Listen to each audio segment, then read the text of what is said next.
वहीं पर वो पहाड़ है करीब में जिसे उहुद पहाड़ कहते हैं। यहीं पर वो मुकाबला हुआ था जो तारीख बयान करती है कि यहाँ पर ही वो मुकाबला हुआ था। गुज़िश्ता जुमे में सबसे पहले जो इस्लाम में जंग हुई है जिसका नाम है ग़ज़वा-ए बदर, उसका हाल आपके सामने बयान किया था और आपको ये भी बतलाया था कि उस वक्त में जो मक्के का सरदार था अबू सुफियान, वो चूँकि सामान लेकर के आ रहा था बच गया, लेकिन उसके बहुत सारे दोस्त, बहुत सारे बड़े लोग सब कत्ल हो गए। इसलिए उसने ये कसम खा ली थी कि जब तक बदला नहीं लूँगा उस वक्त तक दाढ़ी के सर के बाल नहीं मुंडवाऊँगा। और ख़ुद अबू सुफियान की जो बीवी थी जिसका नाम हिंदा था, उसका बाप भी चूँकि काफिर था और वो भी कत्ल हो गया मुसलमानों के हाथों, तो उसे भी सख्त गुस्सा था। इसलिए अबू सुफियान ने पूरे तौर से तैयारी की। वो लड़ाई सन 2 हिजरी की थी। अगले ही साल मक्के वालों ने एक बहुत बड़ी ताकत साथ लेकर के मदीने के ऊपर हमला बोल दिया। क्योंकि ये साल अभी दूसरा ही था और पहले साल मुसलमान लड़ाई लड़ चुके थे और अल्लाह ने उन्हें बहुत अच्छी कामयाबी दे दी थी। इसलिए मशवरा ये हुआ कि मदीने में रह कर के ही आने वालों का मुकाबला किया जाए। खुद हुजूर भी यही चाहते थे, लेकिन वो लोग जो कि बदर की लड़ाई में शरीक नहीं हो सके वो बहुत बड़े सवाब से महरूम हो गए थे। इसलिए उनकी तमन्ना ये थी कि नहीं, हम तो बाहर निकल कर के मुकाबला करेंगे।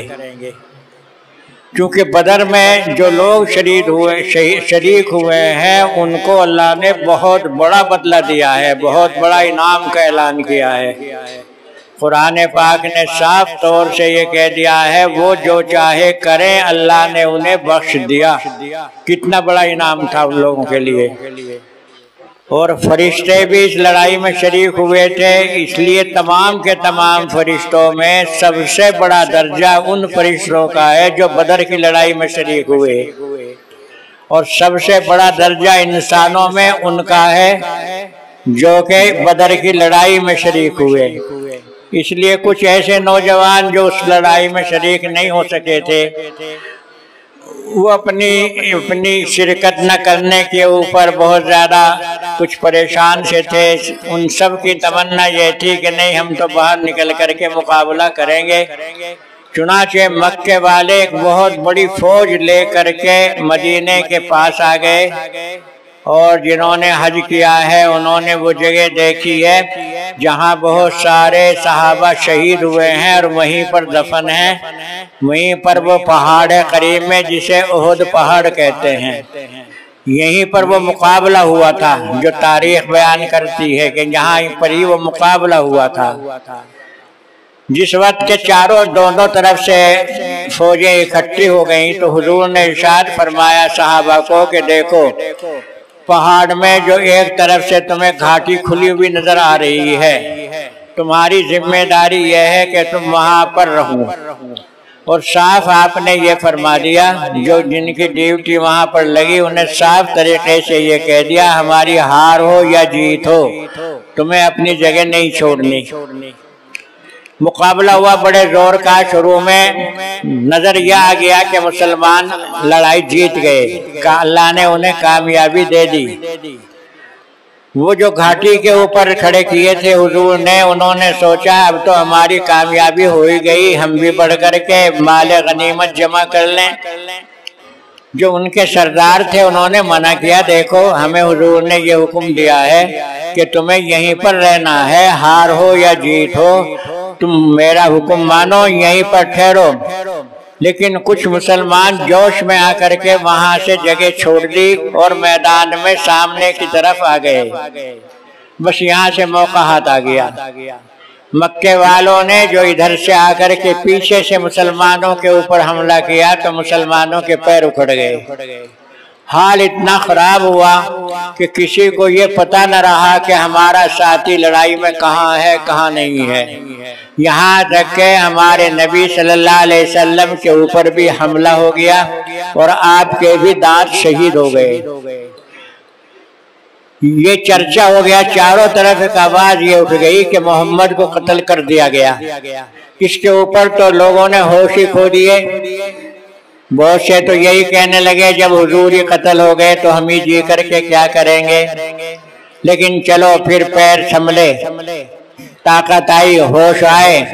एक दो ने खड़े होकर के ऐलान किया, अरे ये है मोहम्मद, तो यहाँ कौन कह रहा है उन्हें कत्ल कर दिया गया, यहाँ जाओ यहाँ जाओ। इस तरीके से लोग फिर इकट्ठे हुए। इस पर आप सोचिए कि नबी के हुक्म की एक नाफरमानी हुई। नबी का हुक्म यह था कि तुम्हें यहीं पर रहना है, ये जगह छोड़नी नहीं।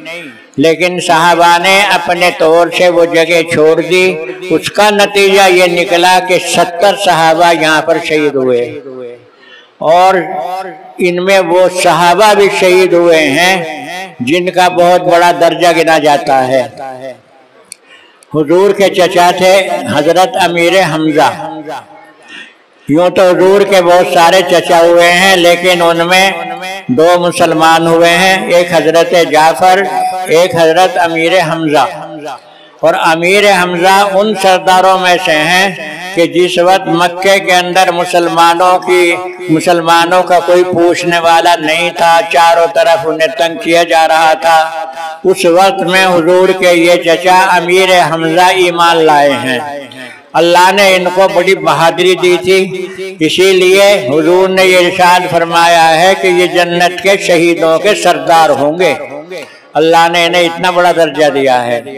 उस वक्त में हाल ये था कि हजरत उमर जो बाद में ईमान लाए तो हजरत उमर सख्त गुस्से में भरे हुए तलवार उठा करके घर से निकले।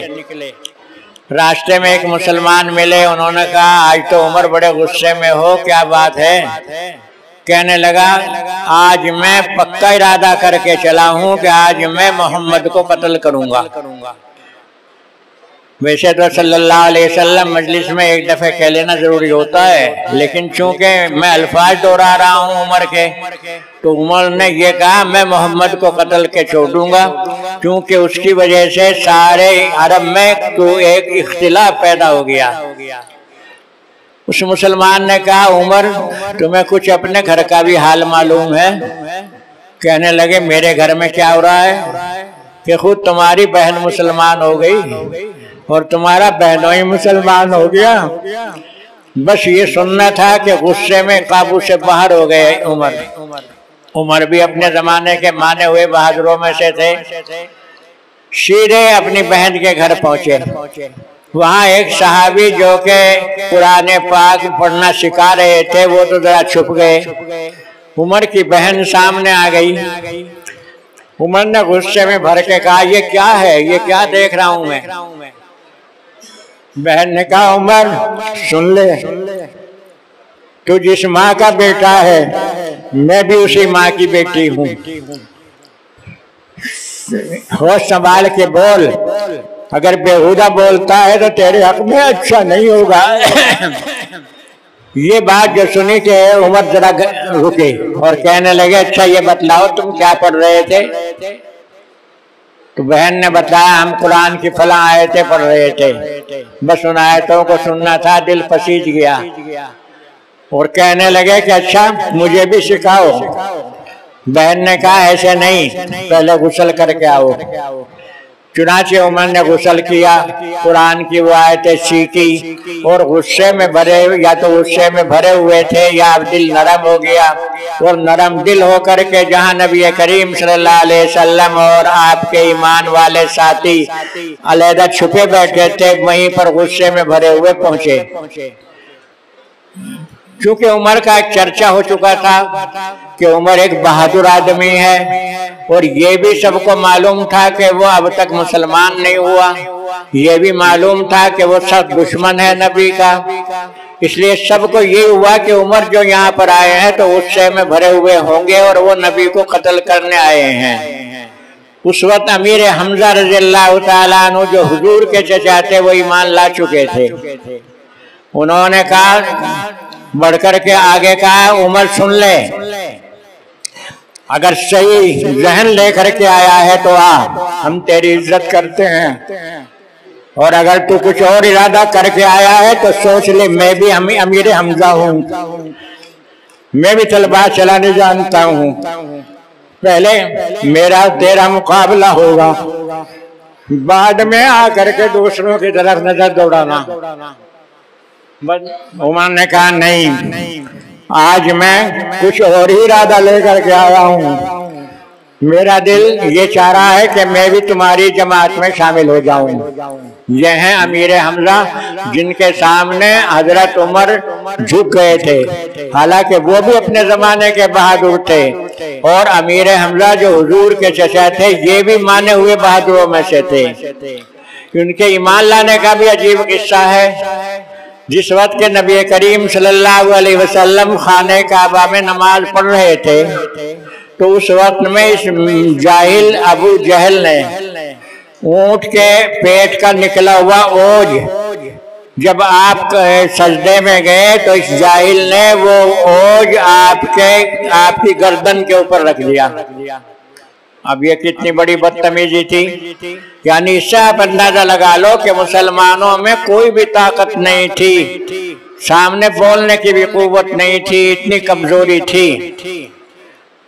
लेकिन जब हजरत फातिमा ने उसे फेंक दिया और फिर अमीर हमजा जो हुजूर के चचा थे वो शिकार से वापस लौटे तो बांदी ने उन्हें बताया कि आज तो तुम्हारे चचा ने बहुत ही नालायक पना किया है। कि क्या हुआ कि मोहम्मद सल्लल्लाहु अलैहि वसल्लम की गर्दन के ऊपर ऊंट का निकला हुआ ओज रख दिया। तो अमीर हमजा को गुस्सा आ गया और कहा कि अच्छा, इस अबू जहल की इतनी हिम्मत हो गई। उस वक्त अमीर हमजा मुसलमान हुए हैं, बहुत थोड़ी सी जमात थी, कुल 40 आदमी उस वक्त तक ईमान लाए थे। तो जिस वक्त के हजरत उमर पहुंचे और उन्होंने ईमान कबूल किया, कलमा पढ़ लिया, तो उस वक्त हजरत उमर ने सवाल किया कि अल्लाह के नबी, क्या हम हक के ऊपर नहीं हैं? आपने जवाब दिया, बिल्कुल हम हक के ऊपर हैं। तो फिर हम छुपे हुए क्यों बैठे हैं? हम नमाज पढ़ेंगे, काबे में जाकर के नमाज पढ़ेंगे। चुनाचे ये उन ईमान लाने वाले मुसलमानों को साथ लेकर के काबे में पहुंच गए। लोग कहते रहे, उमर ये कौन तेरे साथ हैं? कहने लगा, ये वो साथ हैं जो मेरे मालिक हैं। सुन लो, अगर किसी ने इनकी तरफ को नजर उठा करके देखा तो ये उमर की तलवार है, ये है वो बहादुर।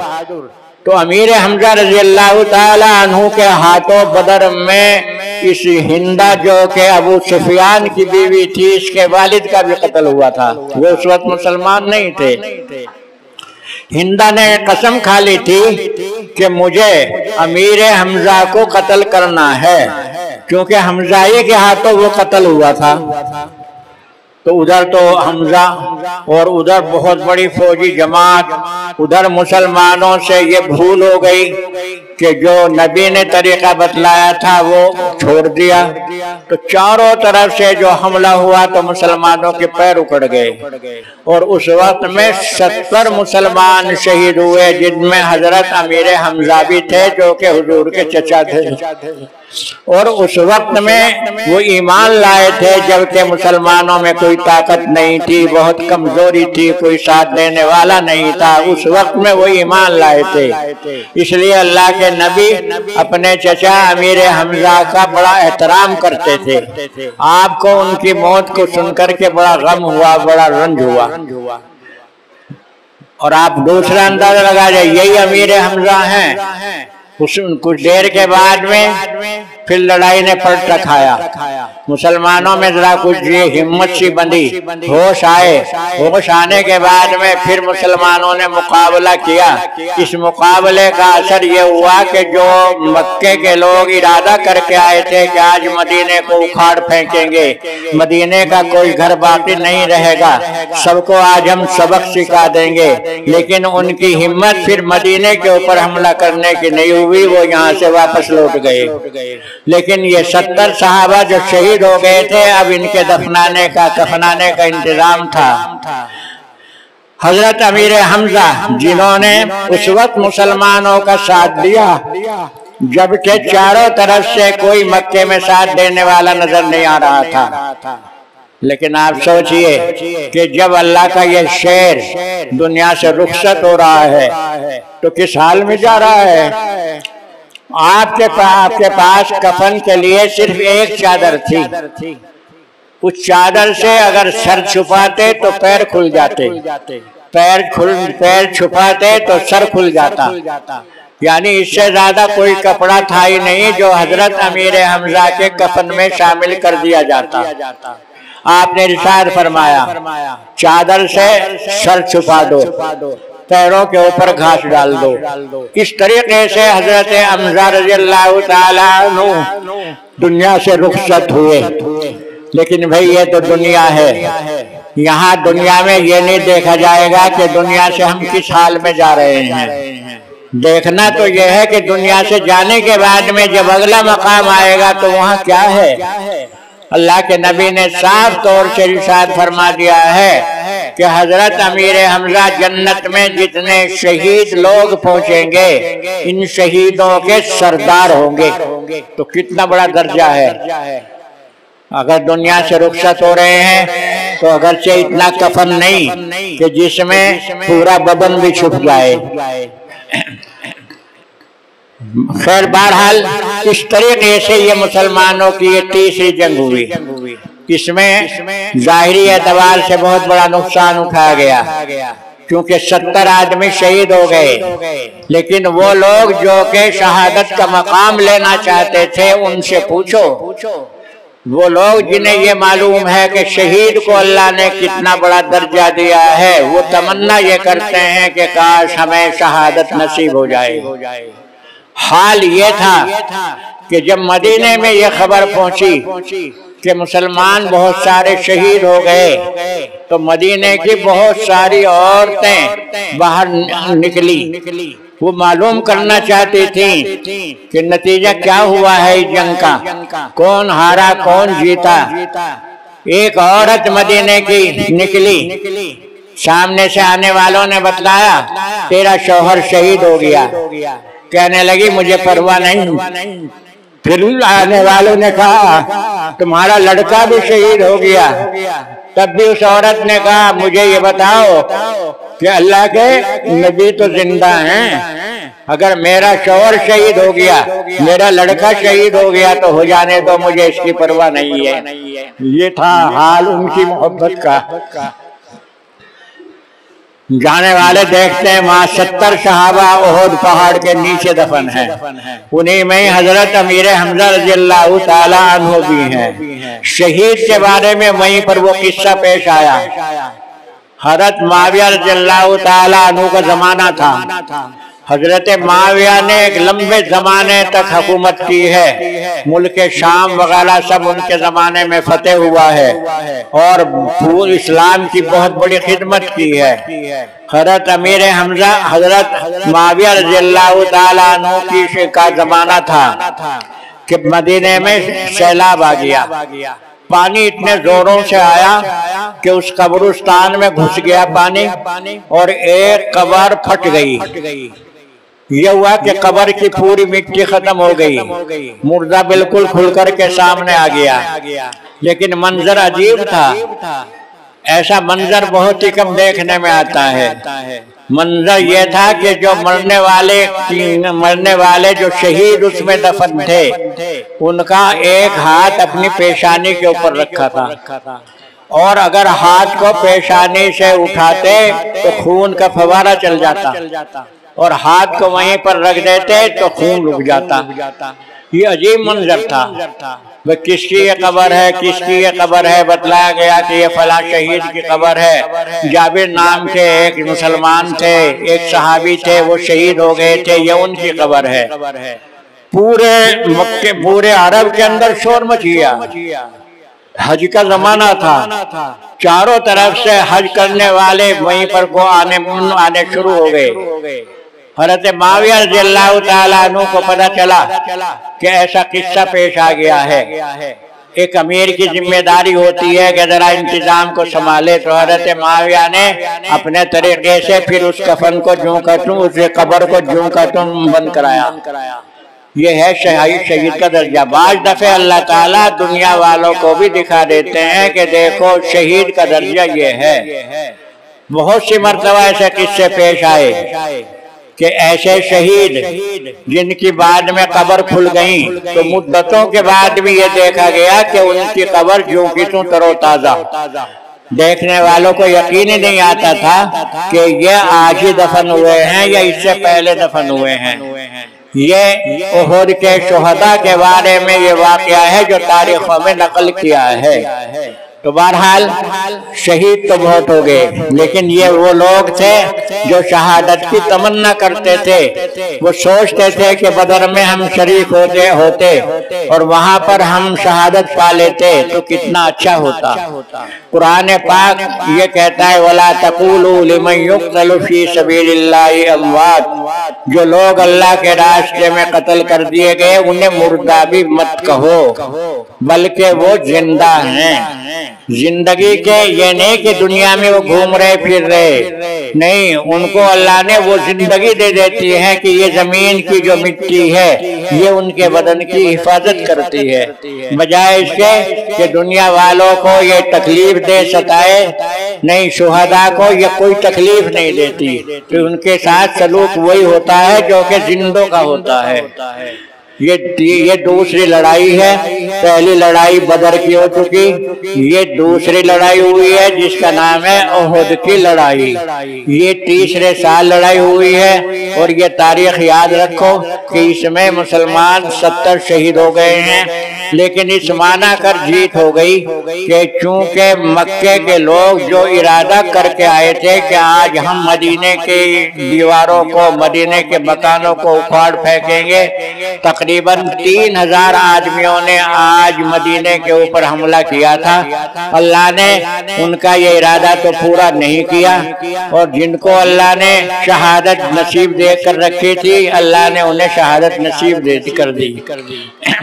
अब आप ये सोचिए कि मक्के से आने वाले ये हजरात जिनके पास कोई सामान नहीं, कोई साजो सामान नहीं, पहले साल जंग हो गई, दूसरे साल जंग हो गई, लेकिन ये जंग करने वाले मुसलमान नहीं थे। मुसलमानों ने मक्के के ऊपर हमला नहीं किया, मक्के वाले मदीने के ऊपर हमला कर रहे हैं। उस वक्त तक भी ये इरादा कर रहे हैं कि जो मदीने में ईमान लाने वाली जमात है उसको मिटा दिया जाए। इससे सबक मिल जाता है कि वो लोग जो ये कहते हैं कि मुसलमानों को जबरदस्ती ईमान का सबक पढ़ाया गया, जबरदस्ती नहीं, अगर जबरदस्ती होती तो फिर उल्टा होना चाहिए था। यानी मदीने वाले जबरदस्ती उन्हें कलमा पढ़ाते, लेकिन कहीं ऐसा साबित नहीं होता। बहरहाल मुसलमान के लिए दोनों जिंदगी हैं। पहली जिंदगी दुनिया की जिंदगी है, दूसरी जिंदगी दुनिया से जाने के बाद वाली जिंदगी है। जिन्हें अल्लाह शहादत का दर्जा दे देता है उनका एक बहुत बड़ा मकाम हो जाता है, और चाहे मौका मिले न मिले, लेकिन एक मुसलमान के दिल में ये तमन्ना रहनी चाहिए कि काश अल्लाह मुझे भी शहीद होने का मौका दे दे। कम से कम ये तमन्ना लेकर के दुनिया से जाओ तो उम्मीद है कि अल्लाह हमारे साथ भी वो सलूक कर लें जो सलूक शहीदों के साथ में होगा। व आखिर दावाना अल्हम्दुलिल्लाहि रब्बिल आलमीन।